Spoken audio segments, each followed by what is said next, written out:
чебуреки. Сочные, ароматные, крымские чебуреки.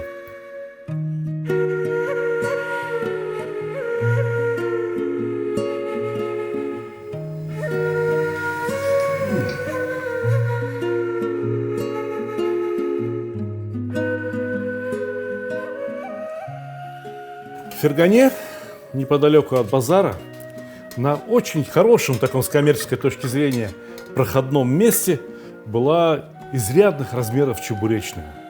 Огромная чебуречная, в которую всегда стояла очередь. А запах от этих чебуреков разносился по всей округе. И никакой рекламы, по сути дела, не надо было, потому что люди шли на запах. Люди шли на запах за сытной и недорогой едой.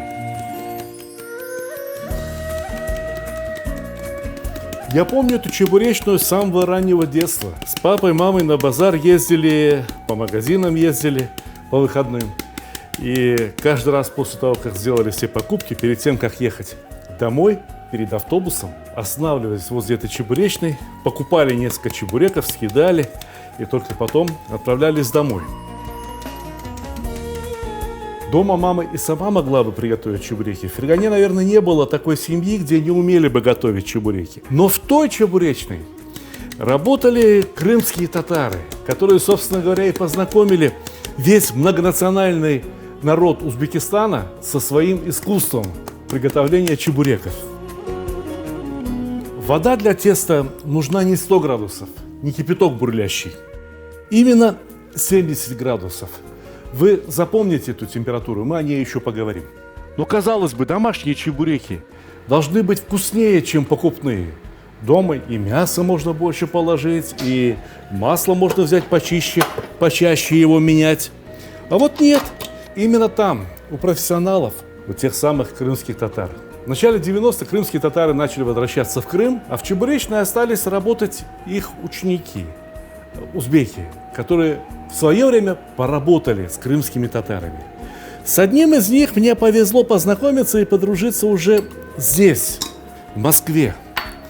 И он мне рассказывал о том, как они в молодости работали в той чебуречной. Он говорит, что тесто тогда они делали очень жестким, очень твердым. Буквально 315-350 грамм муки, только вода, никаких яиц. И вот это жесткое тесто вымешивали самые сильные, самые молодые, мощные ребята. Он рассказывал, что в той чебуречной применялась буквально поточная линия.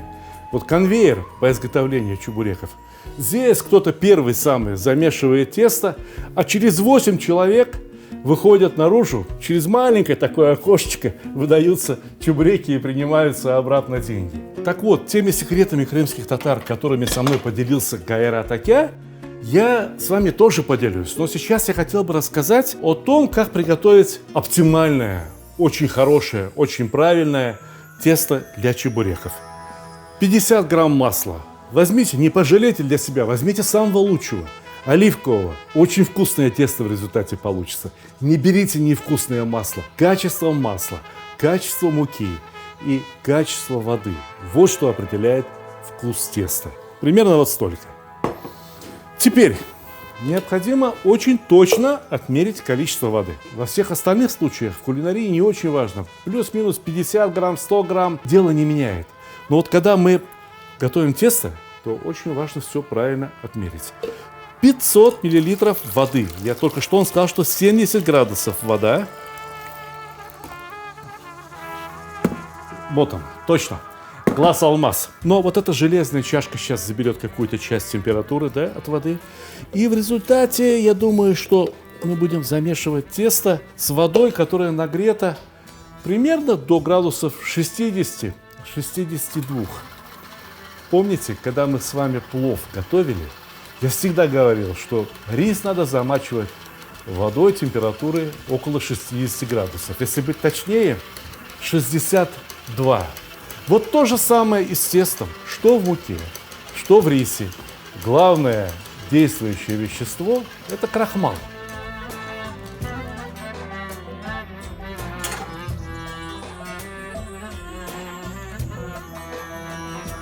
Конечно, тесто можно было бы полностью замешать руками.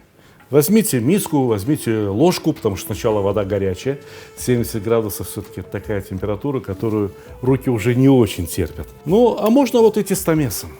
Я считаю, что разницы во вкусе особой не будет. Просто тестомес делает свою работу очень хорошо. Ну, а хотите поработать руками, считаете, что в ваших руках есть какой-то особый вкус, ну, пожалуйста, помесите еще и немного руками. Но видите, тесто уже очень хорошее. Мне его осталось только собрать в один комок, в аккуратный комок, и дать ему отстояться, вылежаться. И, разумеется, надо чем-то накрыть, чтобы оно не пересохло. Ну, а мы с вами займемся фаршем. Мясо и лук. И того, и другого по 600 грамм. Обратите внимание, что мясо я взял идеального качества. Видите, какое? Ни пленочки, ни жилочки. Абсолютно чистое, хорошо отфилированное мясо. Фарш на чебуреки не надо рубить топориками. Самое правильное фарш на чебуреки порезать ножами. Я не оговорился. Именно что ножами. То есть нужно взять 2 острых ножа и резать мясо движениями вот такими, поперек. Я вам этот способ уже неоднократно показывал, и получается все намного быстрее, если немного привыкнуть, если немного научиться изготавливать такой фарш. Почему нельзя топориками? Дело в том, что когда мы рубим мясо топориками, оно приобретает некоторую клейкость. Так хорошо порубить мясо для люля-кебаба, для кюфты. Словом, для того фарша, где мясо должно держаться в одной котлете очень крепко. В чебуреках должен быть рыхлый и сочный фарш. И для изготовления рыхлого и сочного фарша ничто не подходит лучше, чем мясорубка.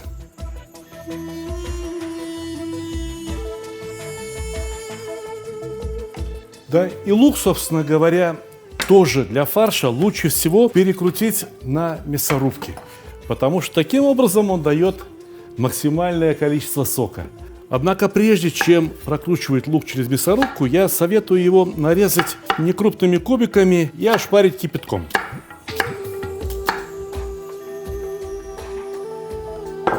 Такой способ я вам уже показывал, когда мы готовили в прошлый раз с вами манты.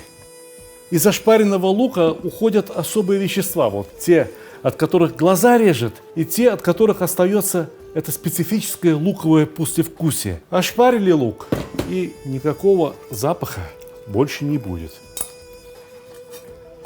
Вот и все, можно перекручивать фарш. Закладываем, чередуя лук и мясо.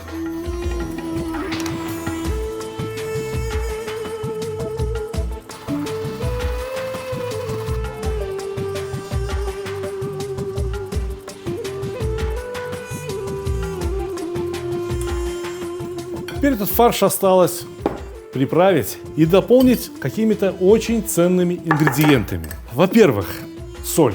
Правильно посолить фарш – половина успеха. Здесь 600 грамм чистого мяса. Вот всегда считайте по чистому мясу. На килограмм мяса я беру вот столько соли. Посмотрите. Видите сколько? Ну, ложка с небольшим верхом. А на 600 грамм, значит, вот столько примерно, да? Вот это будет достаточное и правильное количество соли для фарша.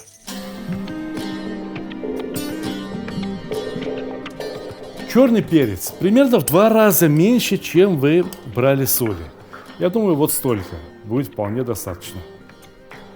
И вот у меня примерно 150 грамм курдючного сала. Слушайте внимательно. Курдючное сало. Это не свиное сало. Это баранье курдючное сало. Но это я говорю для тех, кто недостаточно хорошо знает русский язык, но очень хочет, чтобы я соблюдал нормы ислама. Да? Значит, курдючное сало. Ну а для тех, кому это безразлично, конечно, может взять любое другое сало. Свежее сало порежьте кубиками. Вымешать как следует фарш. Есть перчатка, наденьте перчатку, потому что блюдо с фаршем желательно готовить очень чисто. Вот сюда не должна попасть никакая грязь. Сюда не должны попасть никакие микробы. Потому что в фарше микробы распространяются очень быстро. И отравить людей изделиями из фарша проще простого. Поэтому я беру ложечку и перемешиваю. Знаете, фарш очень нежный, очень мягкий. Сока в нем пока не видно, да? Чебуреки из такого фарша получатся хорошими, сочными. Но можно сделать их еще и сочнее. Понимаете, мясо в виде чистой мякоти не продается. Мясо растет на костях. Мясо бывает покрыто пленкой. Внутри мяса есть жилки. Что вы делаете с этими косточками, пленочками и жилками? Сейчас я вам покажу, что я сделал 2 дня назад для улучшения сочности сегодняшних чебуреков.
И вот что у нас в результате получилось.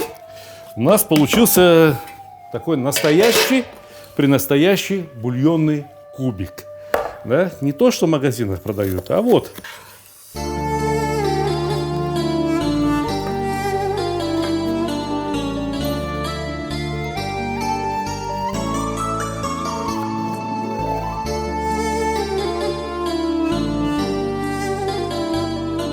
Именно вот этот, половина сахар, половина мед, мы будем добавлять в фарш каждому чебуреку для сочности.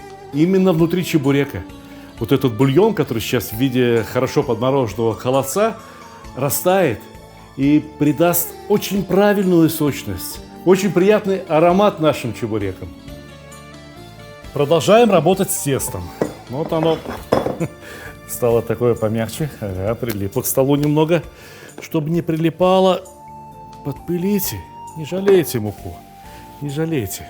Вот у нас тесто, у нас получилось 1 килограмм 550 грамм теста. Примерно 25 чебуреков. Ну давайте будем делить тесто сначала напополам.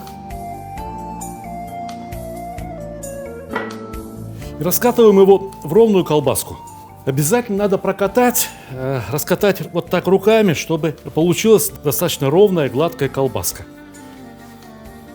Это 12 чебуреков. Режем напополам.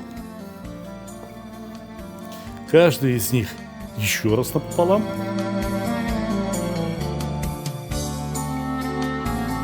Теперь каждый из них на 3 части.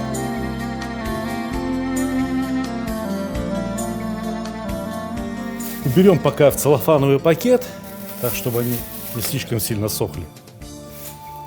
А несколько штук оставим здесь на столе и начинаем с ними работать. Вот скалки. Если я начну раскатывать сейчас сочинь для чебурека из такой вот заготовки, то он ровно такой же формы и получится, просто будет размером больше. Поэтому надо сделать из него хорошую, ровную, гладкую заготовку.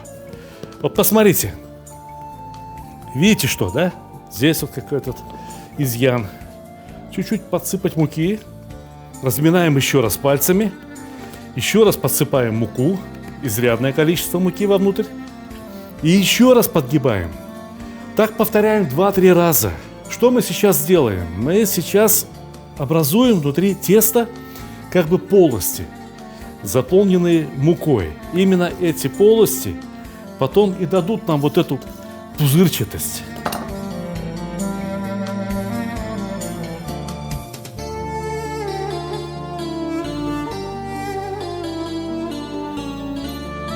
Ну а кроме того, видите, заготовочка у нас какая получилась? Ну практически идеальной формы.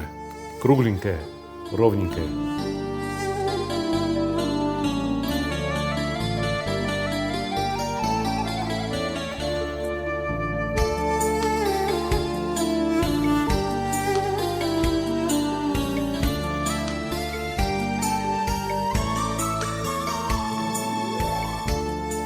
Все сочни готовы, можно начинать раскатывать тесто. Есть скалка вот такая, веретенообразная. В прошлый раз, когда мы готовили манты, вот здесь вот уже я вам подсказывал, было очень важно, чтобы края теста были тоньше, чем середина. В чебуреках это не важно, поэтому можно катать и самой обычной скалкой.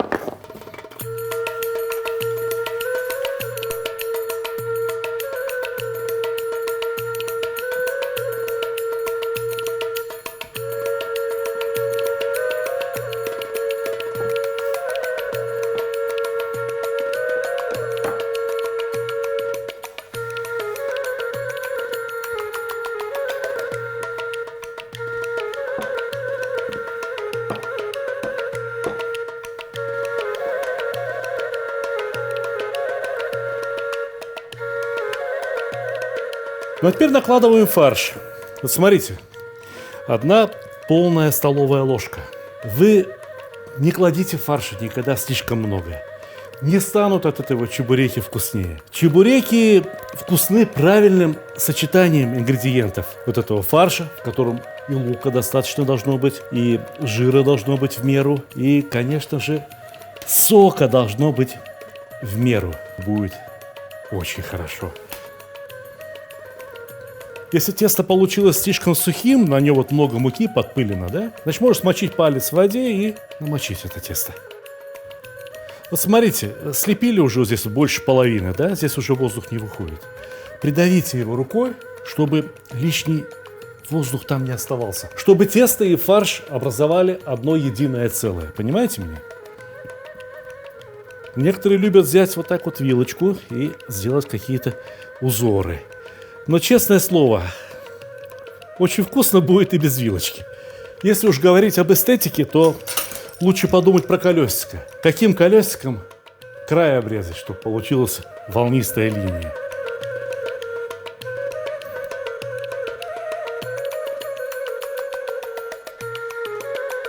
Вот эти обрезки не выбрасывайте, пригодятся.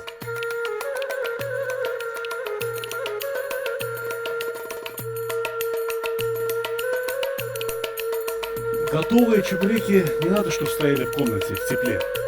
Вынесите их на холод. И вот еще 1 половина теста. Еще 12 чебуреков может получиться. Отличных чебуреков. А давайте с этим тестом, знаете, как поступим? Мы его вот так вот. Мы его разделим на 4 равные части.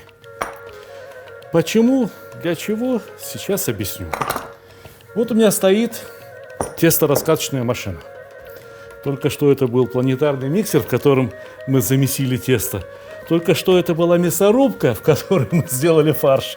Теперь она будет работать в качестве тесто-раскаточной машинки. Вот есть скалка деревянная. Точно такие же, кстати говоря, итальянские, хорошие продаются и металлические. Здесь два металлических вала. И между этих валов тесто будет раскатываться точно так же, как я бы раскатывал руками.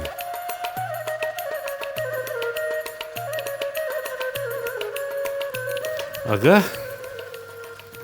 Давайте сложим его напополам и прокатим еще разок.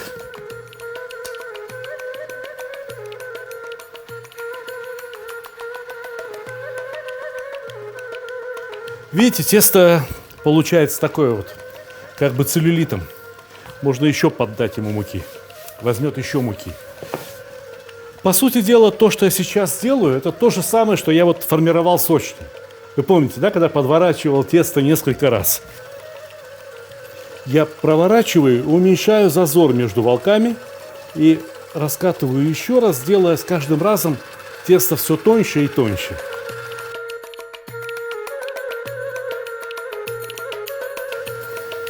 Теперь с этим тестом можно уже работать побыстрее.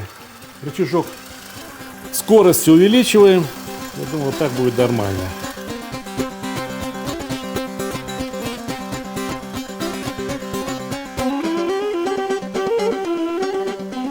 Очень длинное, разрежем напополам. Уменьшим расстояние между волками еще раз.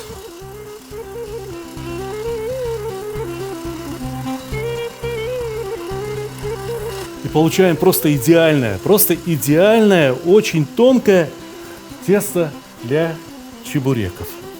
Этот край ровненький, а этот подровняем. Каждый из них можно разрезать, я думаю, примерно на 3 части.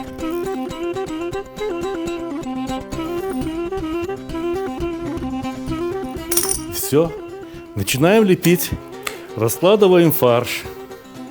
Чуть поменьше, я думаю, если я правильно умею решать задачу квадратура круга, то вот сюда нужно положить фарша несколько меньше, чем те круглые чебуреки. Удивительное дело, до готовности чебуреков еще работать, да? А у меня уже в носу запах хороших чебуреков. Вот понимаю, что кто-то может сейчас сказать, что нет, это неправильно, настоящие чебуреки должны быть только полумесяцем.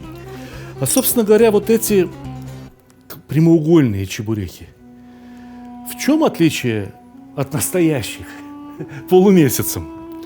Только в форме, что ли? Но от формы чебуреков их вкус не изменяется. Это раз. Во-вторых, чебуреки – это блюдо, которое идеально укладывается в общепит. Почему? Да благодаря тому, что все действия в изготовлении чебуреков можно разбить на этапы. Кто-то там, не знаю, режет лук, кто-то работает с мясом, кто-то замешивает фарш, кто-то месит тесто, кто-то изготавливает вот эти сочни, кто-то раскатывает скалкой, либо тесто-раскаточной машиной. Кто-то жарит возле казана. И если в плане применения современных технологий, я могу сказать, что вот эти прямоугольные чебуреки, они намного оптимальнее полукруглых, потому что полукруглые получаются из-за того, что мы скалкой раскатываем, и у нас очень образует круг, да? А потом слепляем, получается полумесяц. Но ведь по сути дела, какая разница? Какая разница? Самое главное, чтобы тесто было хорошее, чтобы тесто было тоненькое, чтобы фарша было столько, сколько надо, чтобы мясо было столько, сколько надо, чтобы чебуреки сочные были, в конце концов. Вот про мясо. Ну, может быть, кто-то сейчас скажет: ого, 1,5 килограмма теста и только 600 грамм мяса там было. Да? Еще 600 грамм лука, еще примерно 150-200 грамм положили мы нарезанного курдючного сала и вот 150-200 грамм бульона. Ребята, но ведь по сути дела этот бульон тоже из мяса. Купили мясо, да, там были косточки, были пленки. И можно было бы, конечно, сделать что-то другое. Но если это только чебуречный, как быть? То сделайте вот так. И надо сказать, что чебуреки – блюдо, которое мало того, что ложится хорошо под общепит, это блюдо для такого нормального, хорошего семейного питания. Очень недорогого. У нас получится 3 с лишним килограмма очень сытной, очень хорошей, очень доброкачественной еды.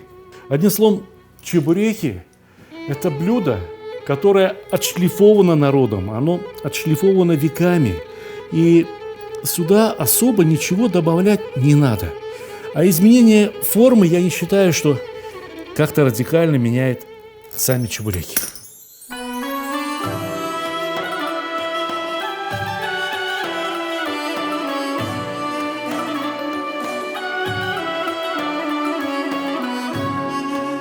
Ну, вот, казалось бы, чебуреки плоские, их удобнее жарить на плоской сковородке.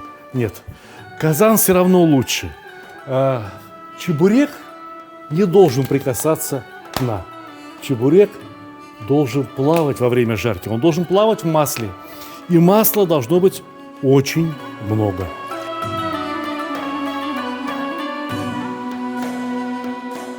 Вот литр, а то и 1,5 масла.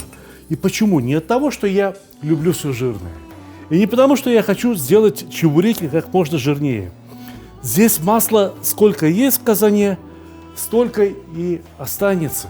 Понимаете, когда тесто попадает в очень горячее масло, вода, содержащаяся в тесте, начинает вскипать. И она выходит сквозь поры, и образуются пузырьки.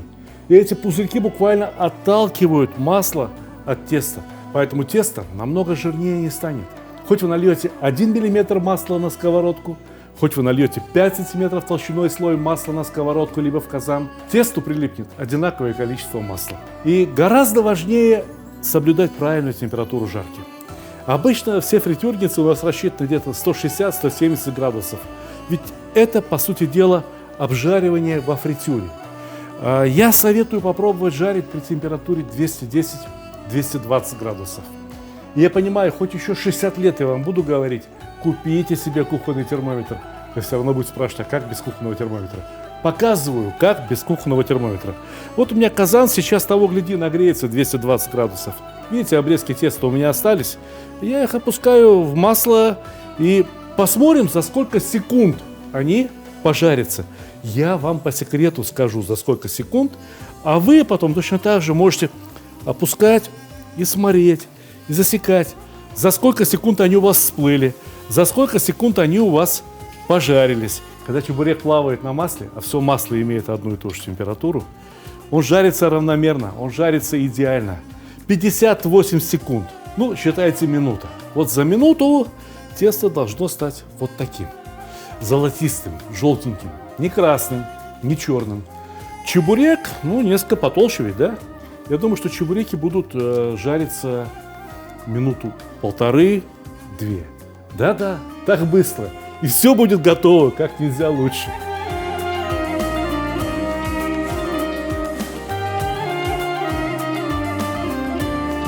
Кроме того, масло очень хороший аккумулятор тепла. Никакой чугунный казан не наберет столько в себя тепла, сколько литр или 1,5 масла. Посмотрите, я переворачиваю буквально, наверное, через секунд 20 после того, как опустил чебуреки. Они едва-едва успели зазолотиться. Где-то какие-то вот места, где лежит фарш, я беру и горячим маслом поливаю. Для чего? Для того, чтобы там фарш под ними пропекся скорее. Ведь фарш тоже должен закипеть. Температура масла 220 градусов. Ой-ой-ой, это тепло еще должно дойти до фарша сквозь тесто.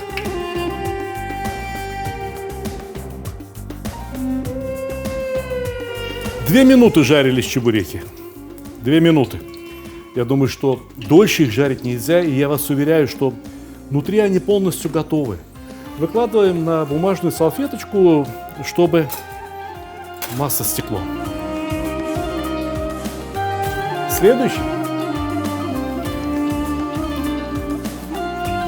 И послушайте, вот здесь в Москве есть несколько культовых буквально чебуречных, которые очень модные, очень популярны. Все считают, что чебуреки там прямо самые лучшие, которые только могут быть на свете. Знаете, сколько лет уже работают эти чебуречные? 30-40 лет. 30-40 лет эти чебуречные являются очень популярными среди таксистов, среди какой-то интеллигенции. Люди ходят в эти чебуречные не просто для того, чтобы хоть что-то съесть, для того, чтобы поесть именно эти чебуреки. Но некоторые еще и выпить и закусить. Между прочим, по-настоящему-то в Крыму чебуреки употреблялись очень особенным образом. Не пиво, ребят, к чебурекам, не портвейн 3 семерки, не другие очень вкусные напитки. К чебурекам всегда подавали кофе. А пару лет назад я был в Марокко, и подавали блюда, которые аналогичны чебурекам. Ведь очень много у тюркских и мусульманских народов вообще блюд, которые как раз вот из этого и состоят. Тесто, лук, мясо. Так вот, подавали совершенно аналогичное блюдо, немножко по-другому, конечно, готовится. Брюати называется, да? Или, как его еще говорят, брик по-французски.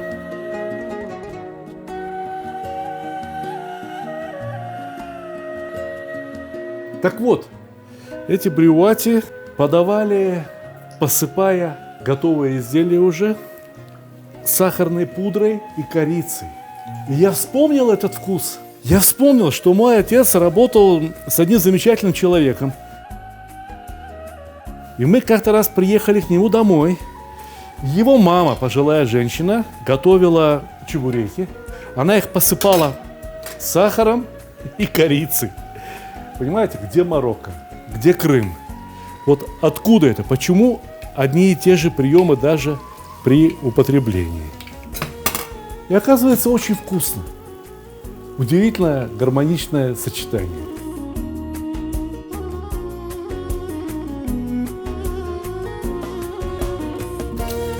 Вот, видите, сколько? Хворост не хворост, гора. И чебуреков гора. Такая гора, что прекрасное блюдо, которое я хотел бы вам показать, все чебуреками закрыто. И мне осталось только показать вам вот эту тарелочку. Крымские народные инструменты. Видите, аккордеон. Ну, любят в Крыму играть на аккордеоне. Саз, азербайджанский саз, либо турецкая баглама. В принципе, инструмент один и тот же. Давайте вот на это блюдо, все-таки оно из Крыма, выложим вот этот хворост и поступим как та бабушка. Посыпем его сахарной пудрой и корицей. Вот это вот будет замечательно к кофе.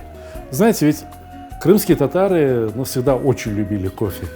У них даже песня про кофе есть. 2 строчки помню. Cezva cezva cezveler kaynar da kaynarlar. Cezva cezva cezveler kaynar da kaynarlar. Yandır yama, yandır yama, yandır yama, машаллах. Вот теперь-то, все готово. И мне, знаете, что сейчас хочется? Мне хочется передать большой привет, салам всем крымским татарам. Всем, кто когда-то жил в Узбекистане. Всем, кто сейчас живет в Узбекистане. Всем тем людям, которые любят чебуреки. Всем тем, кто хоть раз пробовал чебуреки и знает, как это вкусно. Еще я надеюсь, что найдется, может быть, найдется хоть 1 или 2 человека, которые никогда в жизни еще не готовили чебуреки и не пробовали их.